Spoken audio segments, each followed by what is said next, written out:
When I was a little girl and I was growing up in the church, we was at church all day, every day.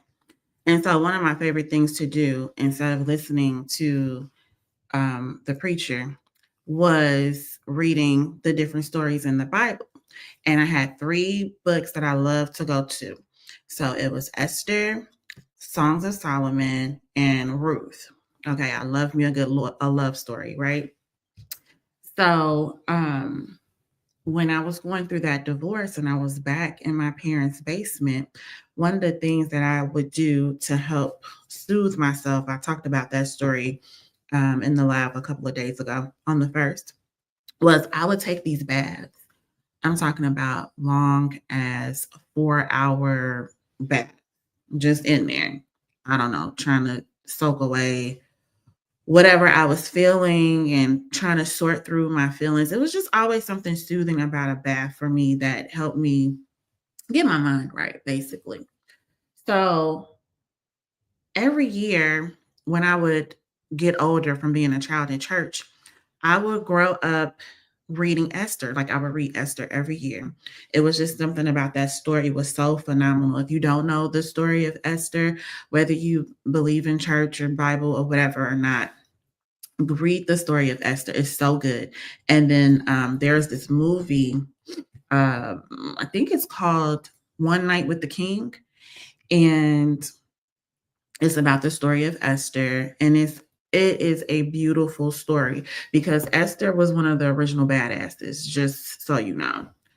Um, I'm not going to get into the whole story, but for whatever reason, this time when I was reading it, I saw that this wasn't just a story about this girl becoming a queen who wasn't supposed to be a queen. People are texting me. It's like 9 o'clock in the morning. Um, she wasn't supposed to be a queen. It was this time I saw it as she was preparing her body like a ritual, like she was already the queen before she became the queen. They had to go through these extensive beauty rituals before they can even be in the king's presence. Can you imagine that?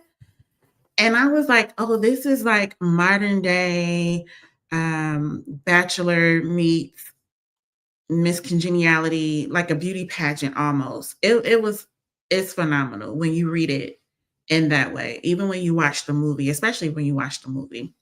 And so I'm like, oh, this this is something right here. And so I saw it with new eyes because remember, I was going through this phase where I didn't recognize myself. I was having hormonal breakouts. I was just looking a little crazy, is what it was giving. And so I saw this as, oh, let me do these beauty rituals, right? So I wrote down all the things that they were using and doing. Well, the things that I knew, because sometimes some things in the Bible is like, what the hell are y'all talking about? And a lot of the stuff I don't, we don't have access to in the US or whatever. So what I could find, I got. And now every day I'm taking these baths. I am being intentional about my bath time now. Okay, at first it was just like I'm in there crying and woe is me and why is this happening to me and why do I look like this and oh my god, these kids, what do I do next, right? But then bath time became I'm about to get ready for the king. Only not really a king. I was really preparing myself to meet myself. I was preparing myself to be the queen that I always was, that I just forgot that I was. And so I would put everything, all the oils and herbs and everything in my bath. And then I started using and researching because remember, this is my background. I have a cosmetology background and I'm a little bit of a nerd, a little bit of a science girl. So I'm like, let me do some research, on these ingredients and see if any of them can help with skincare. And so I put together the few that, I knew could help me with my skincare issues. And I started using it regularly. Like it became my bedtime ritual. And sure enough, um, as I was preparing and doing this on a nightly, my skin started clearing up. It started getting, I started looking like how I should look, presentable. And so people started noticing. That's when I really noticed. Like, at first when you go through something like you get a makeover or you lose weight or you do something different with your hair, you don't always really see a vast difference, but the people around you do. And so that's what happened. My girlfriends were like, your skin's looking really good. What are you doing? And I'm like, oh, just herbs and berries. Because that's literally what it was. And so they started asking me to make stuff for them. And I'm like, okay, I can do that or whatever. And next thing I know, I have a whole skincare line.